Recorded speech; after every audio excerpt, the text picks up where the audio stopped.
Het jy geweet dat jy het 'n amazing getuienis? Jy het so 'n wonderlike getuienis van dit wat Vader kom doen het in jou lewe, dat daar niks is wat jou eintlik moet keer om jou getuienis uit te dra nie. En jy sê dalk vir my, maar Rian, maar ek het nie dieselfde getuienis as wat ander mense het nie. Inteendeel het elke een van ons dieselfde getuienis. En elke een van ons het 'n amazing, wonderbare getuienis wat ons kan uitdra vir 'n verlore gaande wêreld. Het jy geweet dat jy elke dag geleentheid om te getuig oor die goedheid, die guns en die genade van die lewende God? As mense vir jou vra, hoorie so, hoe gaan dit met jou? Het jy geleentheid om te getuig? Het jy geleentheid om die naam van Jahwe ons Elohim te verheerlik, om dit te verkondig, om dit uit te dra? So elke een van ons het 'n amazing getuienis. En ek wil vir jou iets lees uit die woord uit, en ek is seker, as ek dit nou vir jou gelees het, gaan jy snap wat jou getuienis is. Dit maak nie saak waardeur jy gegaan het in jou lewe. Jy kon dalk groot geword het in die pastorie. Jy kon dalk groot geword het as 'n voorbeeldige kind, 'n voorbeeldige persoon wat dalk nooit enige fout gedoen het of verkeerd gedoen het of gaan drink het of partytjie gehou het of wat ook al gedoen het. Jy kon dalk 'n persoon gewees het wat groot geword het onder die geklank van Vader se woord en jy tot bekering gekom. Of jy kan dalk iemand wees wat in die wêreld ingegaan het en baie verkeerde dinge gedoen het, maar dit maak nie saak nie. Want by die lewende God, as hy na die mens kyk, is elke persoon se kondisie presies dieselfde. So daarom het elke een van ons het ons 'n amazing getuienis. Ons het eintlik 'n wonderbaarlike getuienis wat ons kan uitdra vir hierdie wêreld. En as ek hierdie vir jou gelees het, wil ek jou challenge. Want as jy snap wat jou getuienis is, dan wil ek jou challenge om jou getuienis uit te dra vir 'n krom, verdraaide en 'n verloorde gaande wêreld. Nou kom ek lees gou vir jou. In die boek van Efesiërs hoofstuk 2 vers 1. En hy praat hier oor die verlossing uit genade. Nou luister wat sê die woord. Hy sê en julle. So dit sluit my in. Dit sluit jou in. Hy praat van my persoonlik. En julle het hy lewend gemaak wat dood was deur die misdade en die sonde. So wie was dood gewees? Ek en jy. Ons was dood. En daarom het Yeshua ons lewende gemaak. So, dit was my en jou kondisie. Dit was ons kondisie gewees.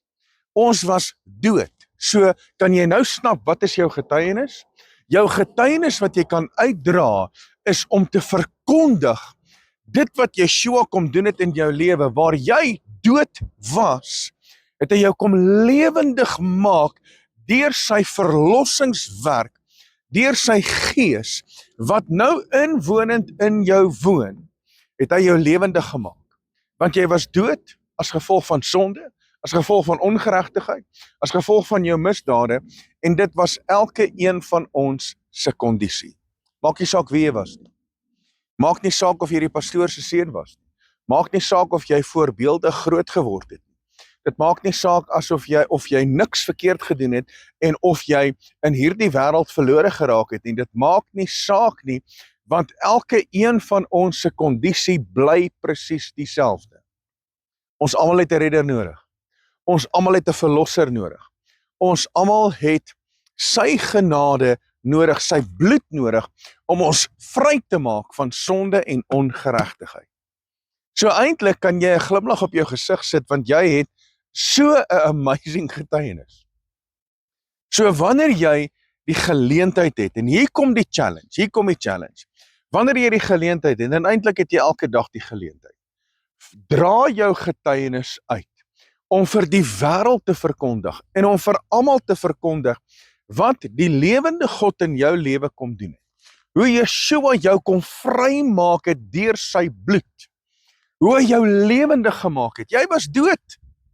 Wat gebeur met iemand wat dood is? Dis leweloos. Jy begrawe iemand wat dood is. So met ander woorde, jy was dood. Jy was niks meer nie. Jy het geen waarde gehad in hierdie lewe nie, en Yeshua het jou lewendig gemaak, en hy gee aan jou 'n doel, hy gee aan jou waarde, hy gee aan jou koninkryks autoriteit, hy gee aan jou gesag en mandaat. En dis wat die lewende God vir jou kom doen het. En daarom kan jy jou getuienis uitdra. So, ek wil jou challenge. Moenie stil bly nie. Moenie stil bly oor die grootheid van Yahweh ons Elohim. Moenie stil bly oor die verlossingswerk van Yeshua wat in jou lewe wonders kom doen het nie. Moenie daaroor stil bly nie. Maar leef jou getuienis uit deur te verkondig dit wat Yeshua aan jou kom doen het, hoe hy jou lewendig gemaak het. En ek glo en vertrou dat jy vandag, waar jy op hierdie Dinsdag ingeskakel is, nog steeds lewendig is vanweë sy gees, vanweë sy bloed en vanweë sy verlossing. So leef dit uit en verkondig die groot wonderwerk wat Yeshua in jou lewe kom doen het. So ek wil jou daarmee challenge dat jy dit sal uitdra.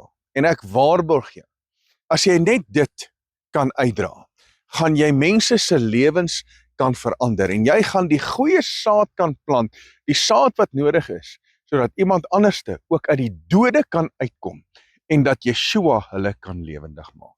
Mense, dankie dat jy ingeskakel is en dankie dat jy geluister het na hierdie uitsending en mag die lewende God vandag in jou lewe kom manifesteer in krag, in liefde, in lewe en in sy wonderbare lig.